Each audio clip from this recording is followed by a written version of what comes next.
Hit starts. Welcome back, people of the pod, to season 3, episode 2 of Office Hours with Karpf and Loge. I, as always, or most of the time, am Peter Loge, your co-host, an associate professor. I don't know what it means either. An associate professor in the School of Media and Public Affairs at the George Washington University and a strategic communications consultant. And I'm joined, as I am always, by Dave Karpf. I'm always me. I'm an associate professor in the School of Media and Public Affairs at George Washington University, and I am very curious, Peter, who are you when you're not you? That's a complicated question. I'm reading the Book of Disquiet by Pessoa. Fascinating book. It's a topic for a different conversation, maybe a therapy session. But thanks for tuning in, everybody. Tune in for the bonus episode where we do therapy for Peter Loge. That's what this is all about. I do want to, before we get rolling, I want to thank the people who've been rating us on Apple. We're up to 12 ratings, which is technically double digits, so keep them coming. And also to somebody who's been watching us on YouTube, sent in a very nice note saying he doesn't agree with us politically, but he really likes our analysis and thinks we try to play it straight, which is terrific to hear. So thank you. Other people, read, follow, rate, say nice things. We need affirmation from the void, people. So because if he doesn't get it, more therapy. More therapy, which means more podcasts. We're going to talk about people behaving their incentives in this episode, and this is what we're kind of getting to now. Affirmation from the void. Affirmation from the void. Right. So, how are you, Dave? It's the new semester. How you doing? It's good. It's good. Still writing on Substack a lot, trying to figure out the rhythm of writing while also prepping every class and responding to student emails. I am, as always, very, very tired. How about you? And talk about it. So plug the Substack early. Where can people find you on the sub? davekarpf.substack.com. I'm writing about one post per week. Last week, I complained about the Oberlin College Gibson's Bakery lawsuit and how people like Barry Weiss keep on getting it wrong and should keep my alma mater's name out of their goddamn mouths. It's a lot of fun. So he's ranting about his alma mater into the void. My alma mater, on the other hand, had we're recording this on a Tuesday, and last night had a regional alumni club meeting, which some people also call the Emmys. I think 24 Emerson College alumni wrote for Emmys last night, and a handful one. So you rant about your alma mater, I rant about mine. So this week, what do you want to talk about? So I want to start off. It's been 2 weeks, and so this now feels like ancient history. But I feel like we should start by talking a bit about that Biden speech that was on the Thursday before Labor Day. And it was billed as a big national speech. I thought it was a good speech. The background ended up drawing a lot of art criticism because they had kind of a red, white, and blue background. But if you did a close shot, it was a red background. I mentioned to my students that, like, if this is Star Wars, he's definitely not Rebel Alliance in that shot. Like that there was a Palpatine vibe in those narrow shots. So, like, okay, we can art criticize. But it was a good speech that was trying to make a distinction between MAGA Republicans who aren't just hard right, but have decided that democracy is a problem because sometimes they don't win, and so we shouldn't have it. And normal Republicans who are just radical on social issues and economic issues. And so he's trying to draw that dividing line. It's a hard divide to draw because this is coming after Liz Cheney has lost her primary. And if you look up and down the ranks of Republican leadership, there are very few people who are non-MAGA Republicans and haven't gotten primaried. So he's more trying to make an appeal to the Republican masses who still fondly remember the Bushes and the Reagans, and who maybe want to stand up against their own party. I think that's an important speech to make. The one thing that I want to note, the reason why I think its effectiveness was kind of blunted, is that it was just kind of on a random Thursday. And it's not a fully random Thursday. The reason why they gave the speech when they did is it's the last Thursday before Labor Day. And if you don't want it to be viewed entirely as a political speech, then it's got to be before the traditional start of election season. So I feel like they scheduled this speech when they did because they wanted to avoid it coming after Labor Day. The trade-off there is usually a president's national addresses are happening in response to some tragedy that's already at top of mind for people, or something big happened. Like the national address that I remember most is the random Sunday, well over a decade ago now, the random Sunday where word came down that Barack Obama was going to be addressing the nation in like an hour. And I remember hearing that and thinking like, okay, they're either going to tell us that they just killed bin Laden, or they're going to tell us that an asteroid is about to hit the United States, right? Like there's only two explanations for why you would be giving the national address out of nowhere. And it was bin Laden or like we're all doomed. And like more recently, the national addresses are almost always, there was another mass shooting, the nation is in mourning, let's pay attention. This didn't have that anchor point of why do this right now? What's our attention focused on? Instead, they were doing it on a random Thursday or a Thursday before Labor Day, because their choice was do it on a Thursday before Labor Day or go into election season never having sounded the alarm. So I'm glad they sounded the alarm, but I felt like the impact was a little muted just because they didn't have that moment to respond to. Like it just like they had to do what they could with what they had. I think that makes a lot of sense. So two things I want to know. One is minor and one is more to your point. The first is the Biden approach here is a smart one for the strategic communications people need to embrace, which is find a way to let people agree with you, right? If all Republicans are always bad, you're never going to depress Republican vote, and Republicans are going to use it as they are actually in the MAGA stuff now to gin up support. So you have to say, look, we disagree with you, but those other people are crazy. You're not crazy. We just have a policy disagreement. So you've got to so Biden's trying to carve out space to isolate people he know are going to exist and raise money against him and run against him, but then let other Republicans say, yeah, you know what? We're pro-life, we want lower taxes, but we think January 6th was an attempt to overthrow democracy. We want Trump to shut up and go away, right? So he's trying to carve out a space for an opposition to exist, right? And that's an important thing to do in a strategic communications campaign, right? Find ways to let people agree with you, or at least not disagree with you as vocally, to kind of neutralize it. And I think you're right about the random Thursday, but I also want to suggest that it's not only the one speech, right? If everything had been humming along happy with puppies and rainbows, and then Biden on a Thursday says, giving a speech about democracy, then it'll be weird. But we go through the spring with January 6th hearings, right? And earlier in the podcast, I think back in season 1, check it out on the archives, people. Back in season 1, are people going to pay attention? Will they pay enough attention? Will this matter? And I think both of us agree that people ought to pay more attention than they probably will. Turns out people have been paying a little bit more attention. There's January 6th, the FBI goes into Mar-a-Lago. I think we can all agree that on balance, it's better to not have your home raided by the FBI and better not to have top secret documents like lying around, right? Then there's this speech that Biden gives. Then there are going to be more January 6th hearings, and then there are going to be more indictments. So it's part of this narrative, like this 6-8 month narrative that a handful of people are undermining democracy and threatening our democracy. Right. So the speech, we can look at it in isolation, but I think it's important to look at it in the context of a broader narrative campaign. So I think that's right. What I would say is, and again, the main theme here is you do with what you can with what you have. It's not as though they can go back, run history twice and say, all right, we're going to have another event that we're going to have this speech around. But I feel like this type of speech, this communications moment, resonates longer and has, I think, bigger impacts if it's connected to a major reveal related to January 6th, if it's connected to, like, I don't think he could have connected it to the raiding of Mar-a-Lago. I don't think he got that. I don't believe he actually got that heads up.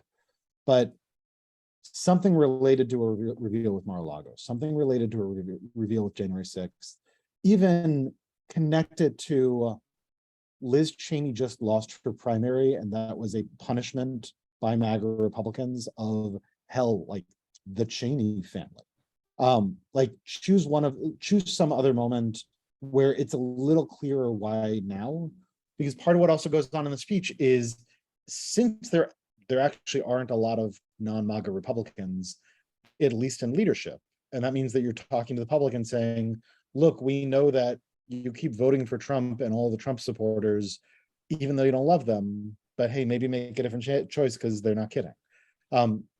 That becomes hard to do when it's a random Thursday, because as he's talking about the things that MAGA Republicans are trying to do, he's also including a bunch of policy stances like taking away a woman's right to choose, which those non-MAGA Republicans are like, wait, well, I'm actually totally good with that. Like, I don't want women to have a right to choose, but also, hey, let's have elections. I just like to win a lot. Like, so that gets fuzzy as well.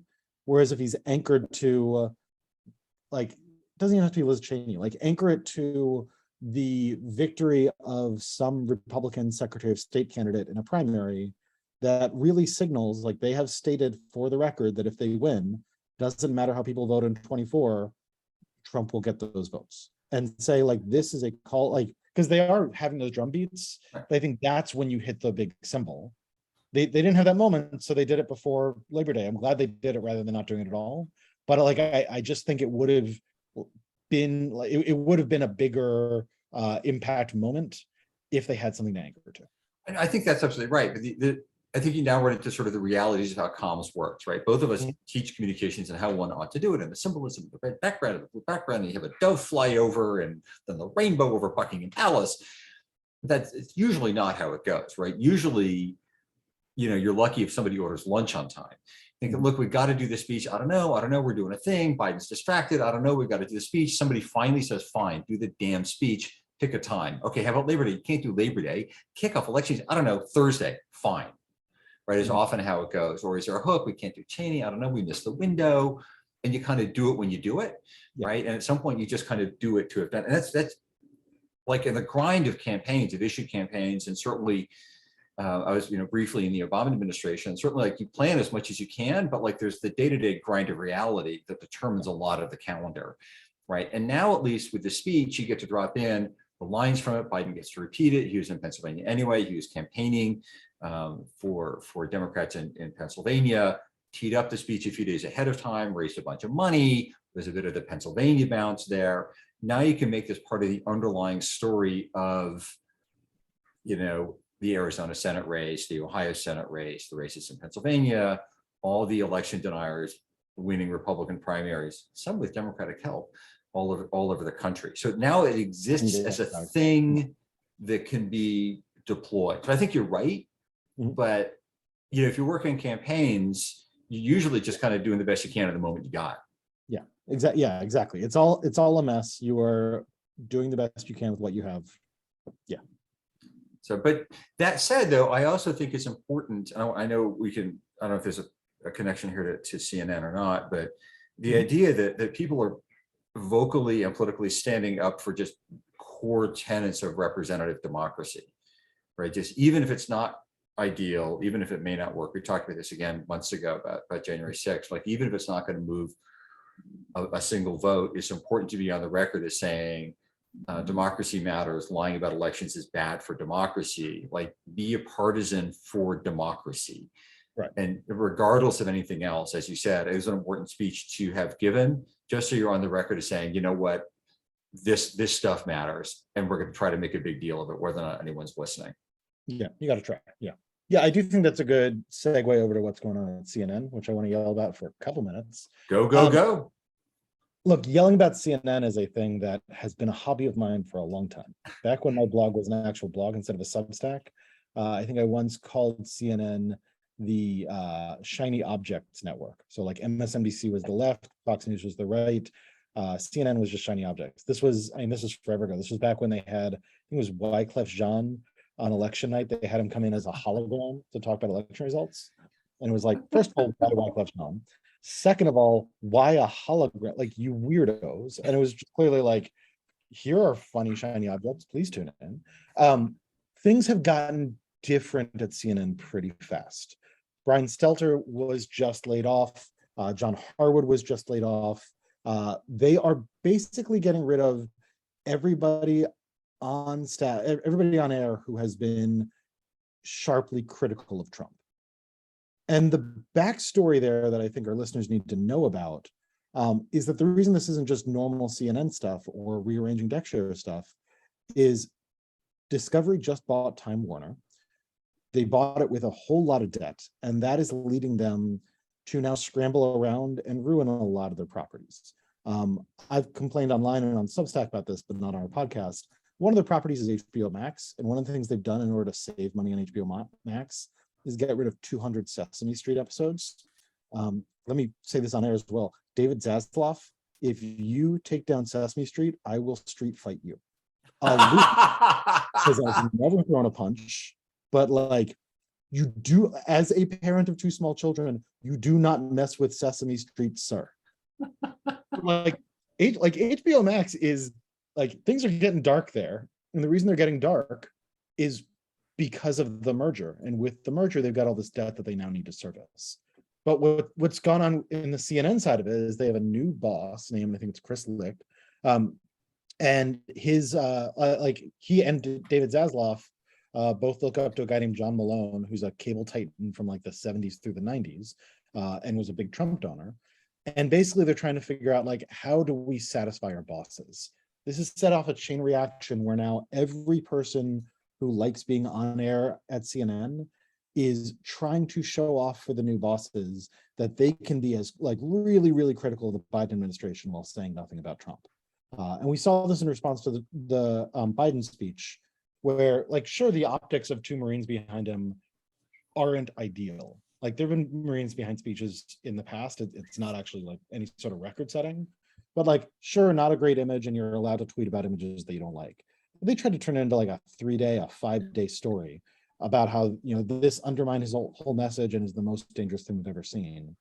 And like, it was pathetic from actual news people.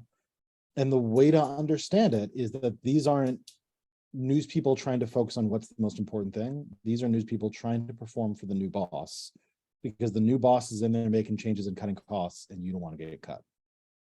I think, I mean, all of that makes sense. And there are a couple of, I've got my own little streaming rant I'll give at the end, because if nothing else, it'll make you fussy. And that's kind of fun for me to do.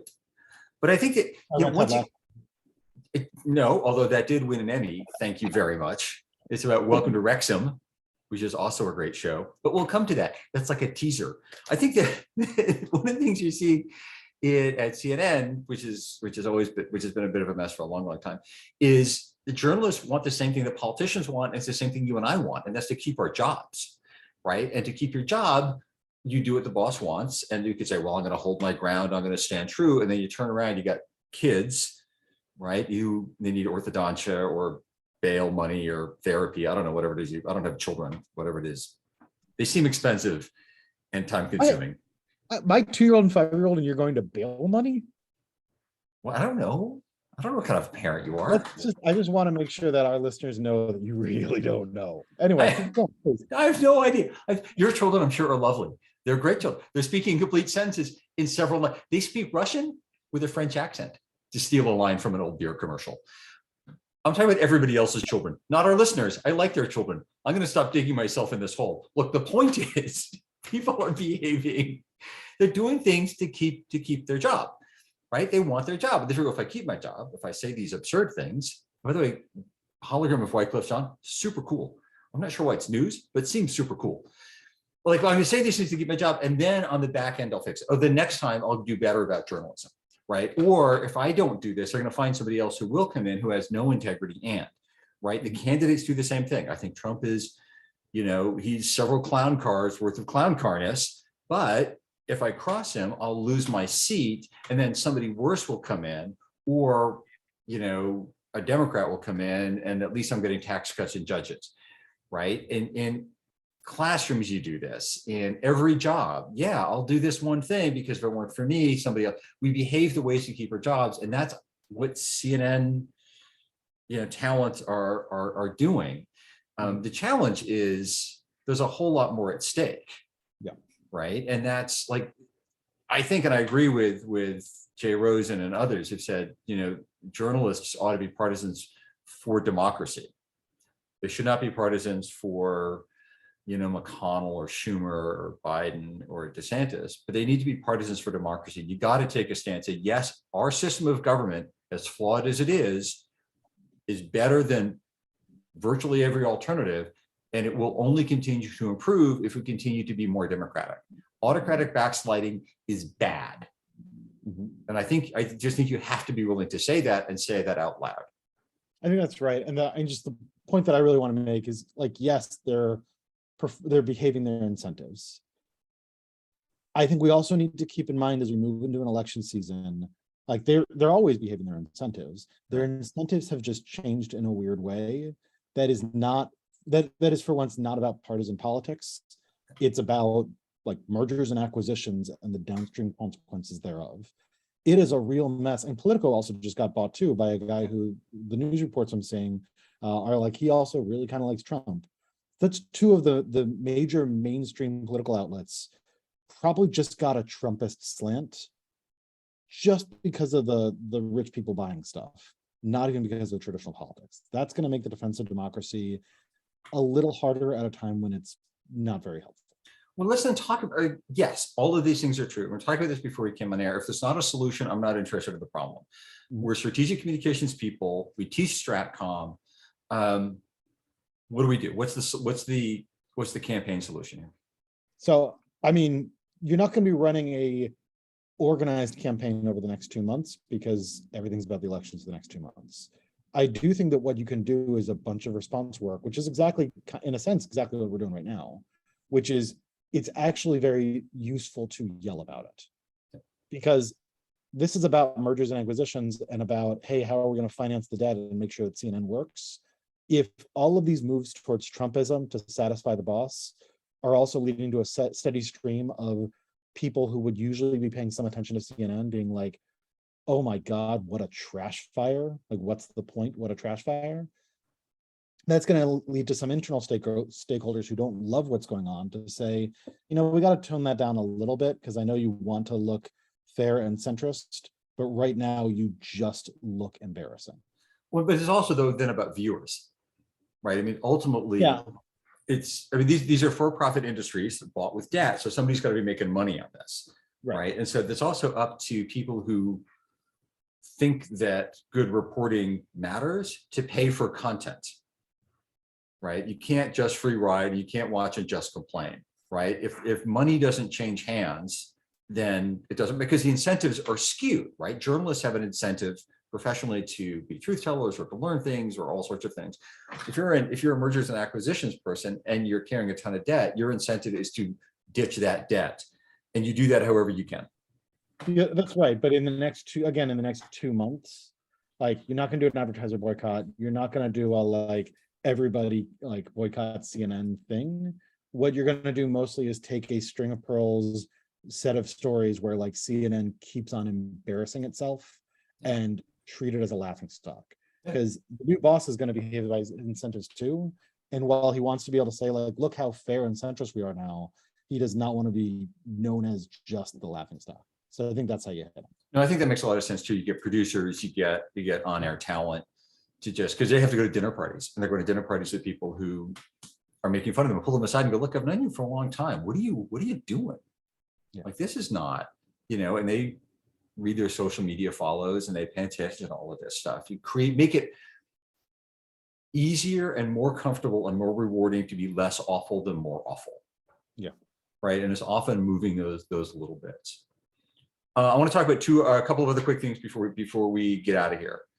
I want to raise a nerd question and get your strategic communications take on it. Schedule F employees. For fans of the podcast, that is a nerd question. Well, I'm a nerdy guy. I'm a nerdy guy. Look at all the books. This must mean I'm a nerd. Are you ever going to remember that podcasting is an oral medium and not a visual medium? The fan mail, the fan letter one we got was about YouTube. So somebody's. I just want to point to our listeners, this is Peter Loge performing his incentives. If you send him a fan letter, he will do whatever you tell him to do. Yes, I need affirmation from the void. We've been through this. This was at the top of the show. I'm shallow. We've been there. Come on. Schedule F. Stay on focus. Stay on message. The point is, Schedule F. There are a whole lot of federal employees. I don't know, millions of them, and they postal service and the park service and the military and border patrol. Lots and lots of federal employees. The president can appoint about 4,000 of them: cabinet secretaries, assistant secretaries, special assistants, things like that. Some agencies have a lot of political appointees, some have very few. When I was at the FDA, I think there were 5 of us, including the commissioner, out of 22,000 employees.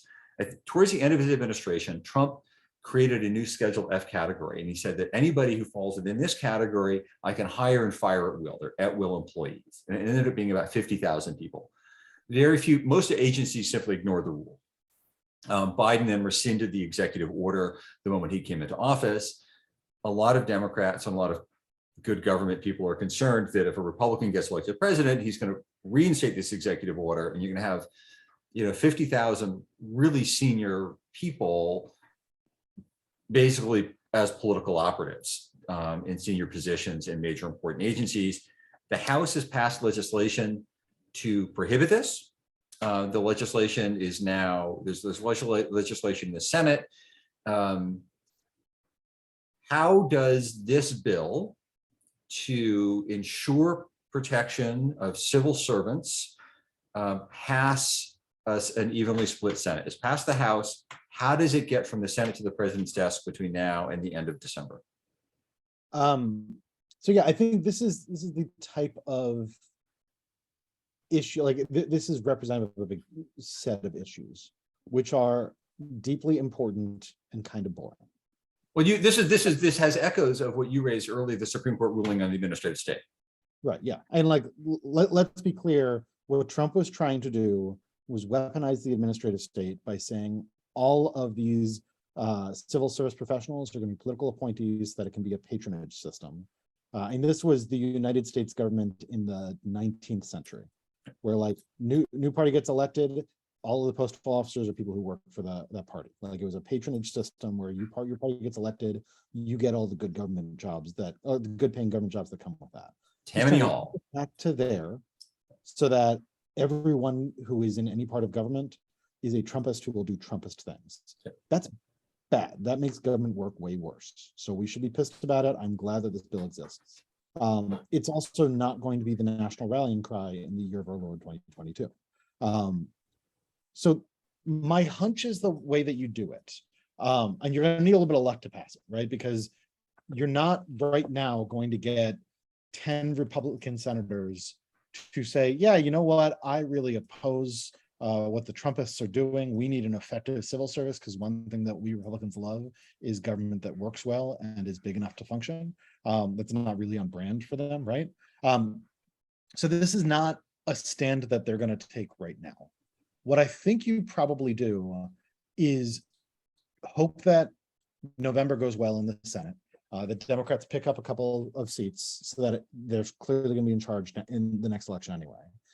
And then if November goes well for Democrats and Republicans are looking at it saying, okay, now we need to start really thinking about 2024. Trump is an albatross around our goddamn necks, and we need to start doing something about that. That is when, during the lame duck, you say to them, hey, look, it's not the sexiest thing in the world. We know that it's a bit of a political hit for you because Trump is screaming mad, but if it's time for you to start picking a fight with them, can a few of you please side with us on making sure that people who work for government aren't just all partisan appointees? We need 10 of you for this. And it's still going to be hard, but like, you're not going to win this with a big comms campaign. You're not going to make this the central issue for America. What you're going to do is hope that November goes well, and then try to make this a proxy for the internal fight between Trumpists and other Republican electeds who are saying, hey, it's not even that they're anti-authoritarian. It's time for them to pick up a bit of a fight because they're losing too much. I think that's the only way to have a chance. I think that makes sense. I'll throw in a couple of other things. One, I think it's absolutely a lame duck strategy, because nothing's going to happen between now and the election, especially because 10 Republicans are going to be hopefully moved over for marriage equality. They're not going to cast that vote and then say, now you want me to go to bat for bureaucrats? Mm-hmm. No, like there's simply no political upside in that, and a lot of political downside, a lot of policy upside, a lot of political downside. So to be during lame duck, and you can sort of name the Republicans, right? I imagine Senator Romney would be on board with this, because he's an institutionalist. He comes from a political family. He knows the value of civil servants. He represents a state with a lot of civil servants in it that rely on the economy. The second thing I would suggest is, right now, a lot of the messaging I've seen is from unions and Partnership for Public Service, which is a terrific organization talking about the hardworking civil servants. Good messaging, important to do. I would also talk about jobs. A lot of these civil servants live in and work in Colorado, Utah, certainly Virginia and Maryland, which is why the Virginia and Maryland delegations are on board. This is a jobs issue.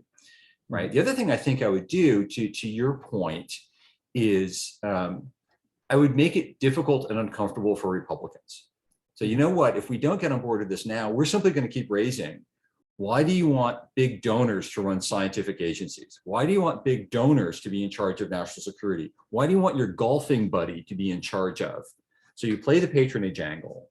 Locally, you play the jobs angle. And the other thing I would do, it's not a big outside comms game. This isn't a national campaign. This isn't, bus ads and Twitter hashtags. This is, I think, a clever policy entrepreneur finding good government advocates, local jobs advocates, maybe the chamber, some insiders, pulling a handful of targeted members aside and going, this is nuts. Let it ride through NDAA, which is where it is now, defense authorization. Just let it go through. No one will notice. Trump will yell and scream. He doesn't want the policy win. He wants the yelling and screaming win. That's fine. And then hope like hell he's not your nominee, because nobody wants him to be your nominee. You're afraid of him being your nominee on the Republican side. Representative Democracy certainly doesn't want him to be the nominee. I think there's some Democratic candidates who are like, yeah, bring him on. The man's never cracked more than 40% of the vote. He's nuts. The FBI's raided his house. Sure. Anyway, that's my rant. Okay, I've got a last bit of what? Huh? You're gonna No, what? What? I said, What? This can make great radio. My last bit of it is a digital rant. I think a fun little case study in digital comms, streaming services, both are your things, and soccer. Welcome to Wrexham, which is a terrific show on FX. Ryan Reynolds and one of his buddies, whose name I can never remember because I'm just a Ryan Reynolds fan, bought a really low division team in Wales that plays in the English soccer system. It's a documentary about it. You can't see their games because they're not being streamed anywhere. Apparently, Reynolds and the production company have been working to try to get their games on because there's all these American fans now of this team called Wrexham. Ryan Reynolds took to Twitter to shame services into showing games and allowing people around the world to watch the games on streaming the games on streaming services, which I think is kind of cool. So it's like your sweet spot, but a thing I care about. So I thought it was like a thing we could share. But that look in your face says that's not something we can share. That's fine. That's fine. I don't need to share. That sounds great. I will put that on the list of shows to watch. Ryan Reynolds is good. I'm looking forward to Deadpool 3 when it finally comes out. I'm willing to watch it. The show's on the air. It's called Welcome to Wrexham. It's on FX. It's terrific. I'll check it out. I got some other stuff to watch first, but I will check it out. The one other thing I want to mention before we end. I do. Hang on. I want our listeners to recognize Dave Karpf has just agreed to watch a show basically about soccer. Yeah, because it's about Ryan Reynolds and Twitter. If it's all about soccer, I'm just going to turn it off. Okay. Just read the tweet thread. You'll be fine. You were going to say something. Yeah, what I was going to say, I just want to note, so today's Tuesday, September 13th, the episode will drop tomorrow. Apparently today, Lindsey Graham has decided to introduce a bill for a nationwide 15-week abortion ban. He's doing this in mid-September of an election year. But the question I want us to end on is, Peter, was Lindsey Graham dropped on his head? I think the real question is how many times? Thank you, Lindsey Graham, for just making sure that the final weeks of this election cycle can really be focused on your party wanting to criminalize abortion nationwide. There wasn't any real doubt about that, but we had some plausible deniability. I'm not sure why he wanted to take that away. I think it's probably because he's a stupid man, though. So thanks for that, Lindsey.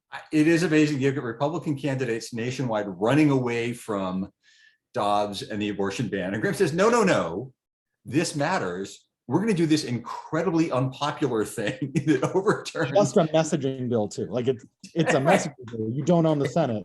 But sure, if you want to have this be what we'll talk about, let's talk about it, Lindsey. Right. The universe of things I don't understand continues to expand. Last shout out before we go. A good note to end on. The universe of things you don't understand is truly humongous. It is vast. I know my role in the universe. Shout out to our colleague Ethan Porter and a couple of his colleagues for a new piece on factual corrections about COVID. Ethan and his colleagues found out again, as they continue to find out, that updating facts, fact checking works, but it doesn't actually change anybody's mind. They find the evidence makes clear that corrections eliminate the effects of misinformation on beliefs about the vaccine, but that neither misinformation nor corrections affect vaccine intention. So a bit of good news, bad news there. Between now and our next episode, people can find you on the Substacks and on the Twitters. Replug the Substack and your Twitter. davekarpf.substack.com and at davekarp on Twitter. And I am, but it is there.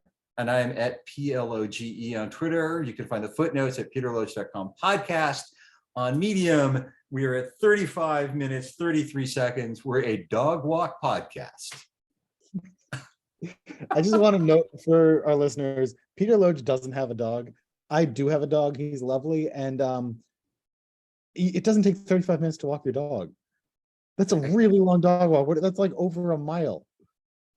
Anyway, eventually we'll get Peter a dog. We're going to figure that out. Keep tuning in. We'll find out.